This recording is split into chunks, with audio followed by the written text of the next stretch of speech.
As an investor, you need to know how much you're paying. Unfortunately, fund management companies around the world have traditionally made it very hard to work it out. Statistician Chris Sear decided to look into the cost of investing when he moved from a job as a police officer to work in asset management in London. Despite having less responsibility in his new post, his salary almost doubled overnight. My question was, where does the money come from? Where does money evolve? And how does it fuel everything that we see outside the window here, which you can't see obviously, but all of the buildings and all of the companies and all of the people are funded somehow. And it got me thinking about where the money came from, and I reached the conclusion it came from the consumer. And the consumer pays for everything. And that's been my journey since then, is figuring out how much the consumer pays.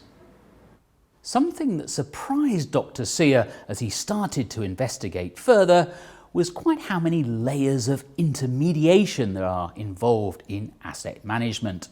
Of course, every layer adds to the cost.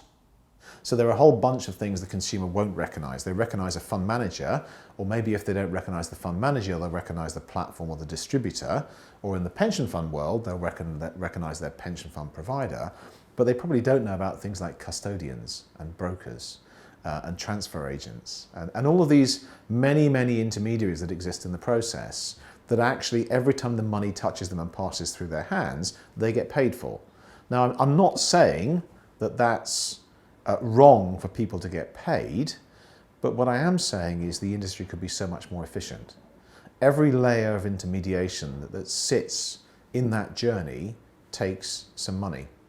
Something that many investors don't understand is how much of their returns are eaten up by the cost of trading.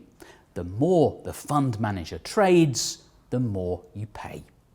So my father, as a fund manager, always used to say, you can bleed performance by over trading. So he was very cautious and never really traded. He'd buy and he'd hold and he'd keep and he would be very cautious about the things he bought. That was his model. But others don't have that point of view.